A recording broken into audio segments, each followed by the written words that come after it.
काश मेरे टांग टूट जाएगी तो मैं क्या करूँगी। सिचुएशन है नहीं जाती। हाँ यस सर, मैं वहीं फिसली। मैं वहीं फिसली। Supervision academy. संडे का दिन, पूस का महीना, कड़ाके की ठंड। हम लोग निकलते हैं चित्रकूट भ्रमण के लिए।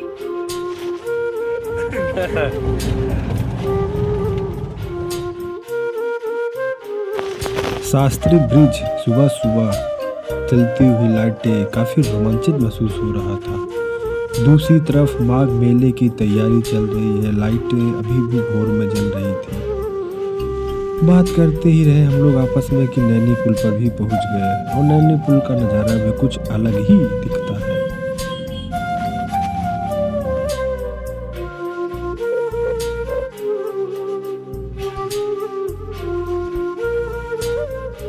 चित्रकूट पहुंचने से पहले ही ये पहाड़ों का नज़ारा वास्तव में मन को रोमांचित कर रहा था।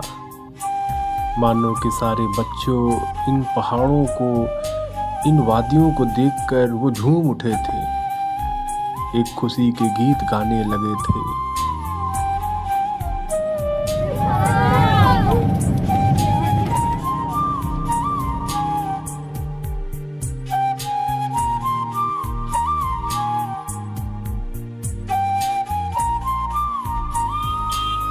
फाइनली हम लोग चित्रकूट पहुंच जाते हैं। सर्वप्रथम राम घाट का दर्शन करते हैं, जहां राम वनवास के दौरान सीता लक्ष्मण से जन्म जन्म की खोज बताए, राम से चल के राम पे आए, प्रेम कोई हमें।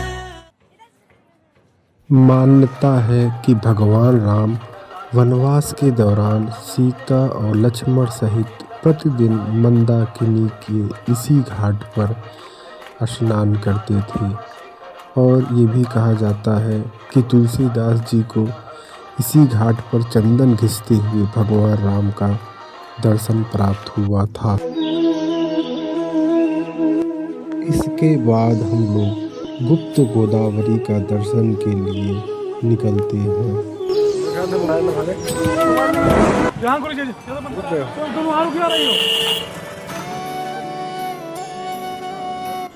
गाड़ी पार्किंग में लगाने के बाद हम लोग गुप्त गोदावरी और उस बड़ी गुफा की ओर निकलते हैं, जहां कहा जाता है कुछ दिन भगवान राम इस गुफा में विश्राम किए थे।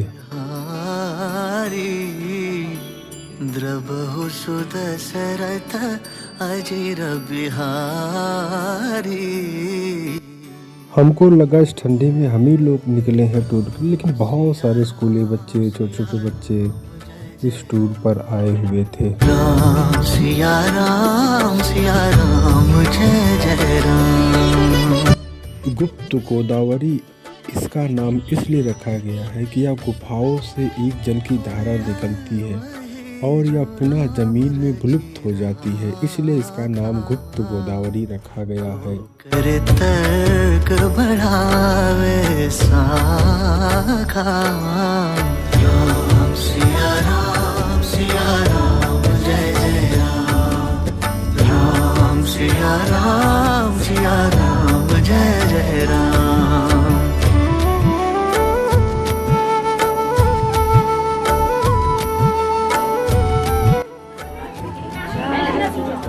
हम लोग सर्वप्रथम गुप्त गुफा में प्रवेश करते हैं। इस समय हम लोग गुप्त गुफा में हैं। वास्तव में यहाँ से अंदर जाते हैं तो ऐसे मानो कि सांस लेने में कुछ दिक्कत से महसूस होने लगता है। यह सीता कुंड है। कहा जाता है कि सीता माँ इसमें स्नान करती थी और सीता कुंड का हम लोग दर्शन करते हैं।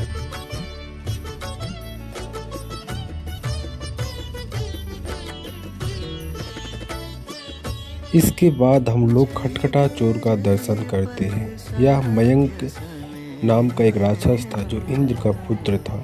यह सीता माँ जब सीता कुंड में स्नान करती थी तो यह उनके दिव्य अस्त्र को चुरा लेता था। वो दिव्य अस्त्र जो सीता माँ को सती अनसुईया ने दिया था। जब लक्ष्मण को पता चलता है तो उसे बाण मारते हैं जो पत्थर में बदल जाता है और उसको उन्होंने वहीं पर लटका दिया, जो आज भी हिलता है तो खटखट की आवाज़ आती है और जिसे आज हम खटखटा चोर के नाम से जाना जाते हैं। राम के आशीर्वाद से यह पूर्ण तरीके से पत्थर में नहीं बदला, शिला में बदला, जिससे कि आज ये कलयुग में भक्तों का पाप हरता है।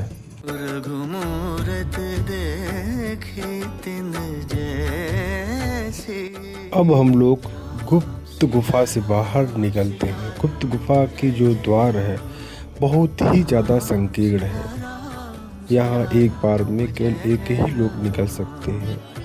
अब हम लोग गुप्त गोदावरी गंगा माँ के पास जो एक गुफा से निकली हुई है वहाँ पर पहुँचते हैं। रघुकुल रेत सदा चले प्राण जाए पर वचन न जाए।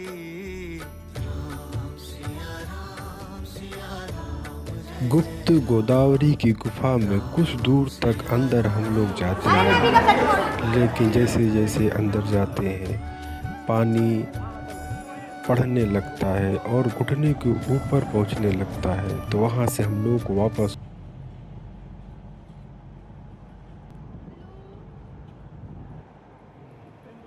गुप्त गोदावरी का दर्शन करने के बाद हम लोग मंदाकिनी नदी और सती अनसुईया मंदिर के दर्शन के लिए निकलते हैं।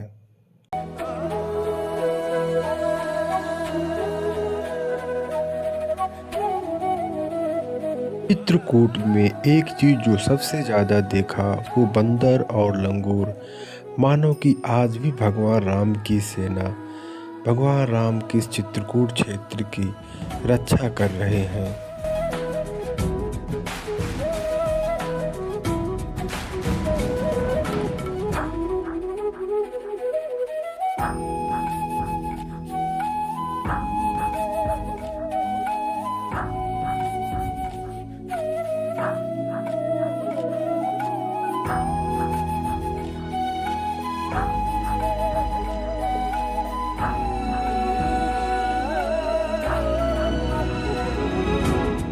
वाओ, क्या सुंदर नज़ारा है। फाइनली हम लोग मंदाकिनी नदी के पास पहुंच गए, जो सती अनसुईया मंदिर के जस्ट सामने है। बच्चे ऐसा दृश्य साक्षात अपने सामने देखकर खिलखिला उठे, चिल्ला उठे।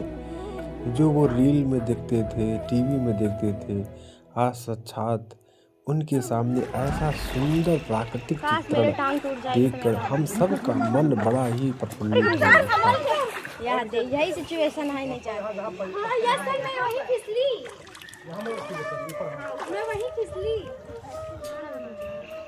नहाएंगे क्या सर आप? आई का सर जी महू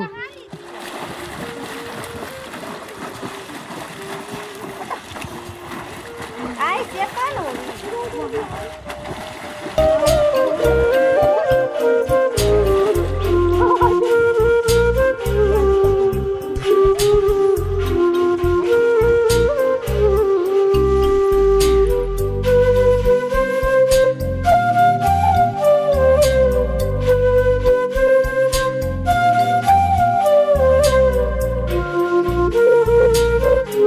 किन्नी नदी का उद्भव केदारनाथ पर्वत से हुआ है, जहाँ के हिम के पिघलने से एक धारा निकलती है जिसे हम मंदाकिनी नदी के रूप में जानते हैं। बहुत ही पवित्र नदी है ये।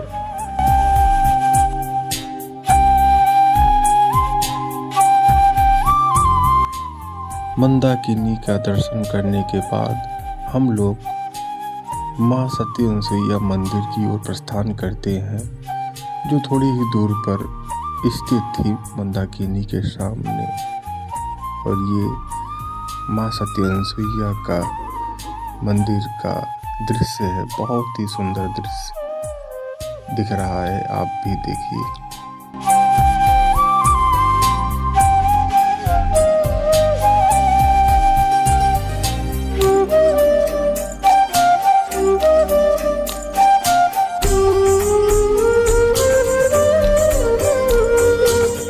यह पहाड़ माँ सती अनसुईया मंदिर के जस्ट पीछे बहुत ही बड़ा पहाड़ है। बहुत ही सुंदर, बहुत ही मन को भाने वाला ये पहाड़ है। ये अर्जुन है, कृष्ण भगवान अर्जुन है।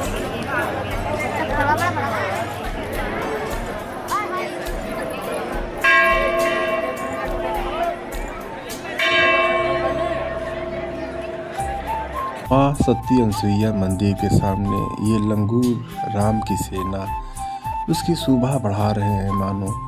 और उसके मंदिर के सामने मछलियों की अटखेलियाँ, कभी जाएं तो आप देखें ये मछलियाँ ऊपर से ही दिखती रहती हैं। हम लोग चारा लेते हैं और मछलियों को खिलाते हैं।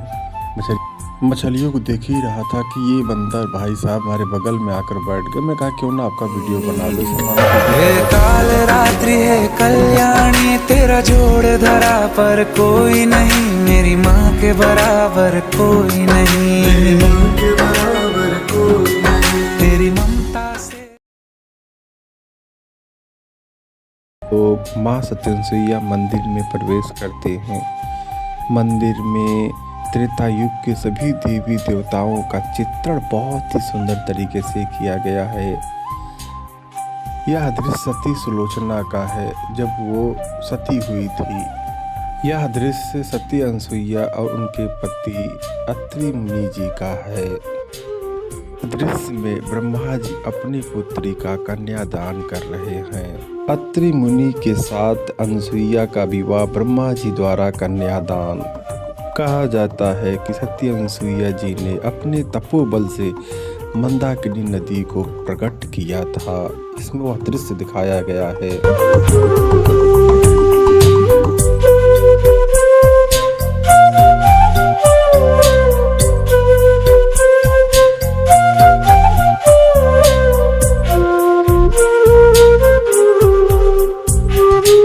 मंदिर में द्वापर युग की घटनाओं का चित्रण किया गया है। ये राम, लक्ष्मण, सीता और हनुमान जी। दूसरी तरफ माँ सती अनसुईया जब ब्रह्मा विष्णु महेश को बालक बना दी थी, ये दृश्य आपको दिख रहा है।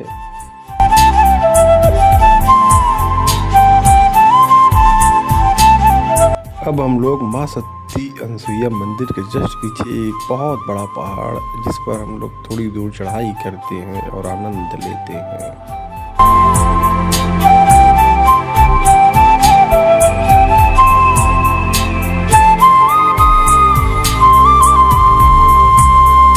यहाँ पर श्रेयांश को कुछ अलग ही मजा आ रहा है। ये कुछ दूर पहाड़ की ऊंचाई पर चढ़कर अकेले शांति से बैठ गए हैं। श्रेयांश के पास जबरदस्त एनर्जी थी। ये हमेशा हम लोगों से 10 कदम आगे ही रहते थे। जब कभी नहीं दिखते तो ये मान लिया जाता था कि आगे जरूर होंगे, आगे ही हम लोग देखते थे। राम की ये सेना मानो हर मोड़ पर हम लोगों के स्वागत के लिए तैयार है। अब हम लोग कामतागिरी पर्वत की ओर प्रस्थान करते हैं। कहा जाता है कि इसी कामतागिरी पर्वत पर भगवान राम अपने वनवास का 12 साल व्यतीत किए।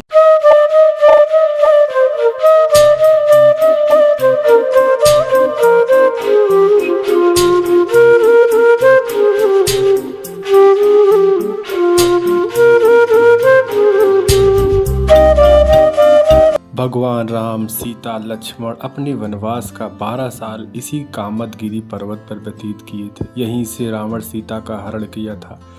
मान्यता है कि इस कामतगिरी पर्वत का चारों तरफ 5 किलोमीटर जो परिक्रमा करता है उसकी समस्त मनोकामना पूरी हो जाती है। आज भी प्रतिदिन बहुत सारे लोग इस कामतगिरी पर्वत की चारों तरफ जो लगभग 5 किलोमीटर की दूरी है परिक्रमा करते हैं। कहिए चाहे बीती राखे राम, चाहे बीती रहिए। पर्वत के बाद हम लोग पहुंचते हैं हनुमान धारा। हनुमान धारा एक ऐसा पवित्र स्थान जहां मान्यता है कि जब हनुमान लंका दहन करके वापस आए थे तो उनके पूंछ में बहुत जलन हो रही थी। तो भगवान राम ने विंध्य श्रृंखला के इस एक पहाड़ी पर तीर से उन्होंने एक पानी की धारा निकाला, जो आज भी वो धारा लगातार बहती है और बजरंग बली की मूर्ति पर वह जल लगातार प्रवाहित होता रहता है। जिसे ही हम हनुमान धारा के नाम से जानते हैं। हनुमान धारा तक पहुंचने के लिए लगभग 350 से 360 सीढ़ियां ऊपर चढ़ना पड़ता है। ये ऊंची चोटी पर हनुमान धारा स्थित है। ऊपर हनुमान धारा ऊंची चोटी पर पहुंचने के लिए 3 मार्ग है। एक तो सीढ़ी मार्ग है जो 350 से 360 सीढ़ियों को चढ़कर आप वहां पहुंच सकते हैं। दूसरा सड़क मार्ग है, गाड़ी के माध्यम से लगभग 100 रुपये लेते हैं, वहां पहुंच सकते हैं। तीसरा रोपवे है जिसमें लगभग 150 रुपये लेते हैं, सीधे आपको वहां पहुंचा देंगे। इस हनुमान धारा के जस्ट ऊपर सीता रसोई भी है। कहा जाता है कि सीता यहाँ भोजन बनाती थी। जो आपको ये दिख रहा है ये रोपवे है। लहे तुम्हारी सरना, तुम रक्षक काहू को डरना।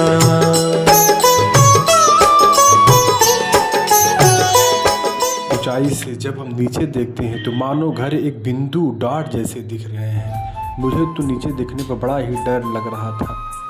यहीं से हमारी यात्रा का समापन होता है। नमस्कार चित्रकूट, इस पवित्र स्थल को भी नमस्कार।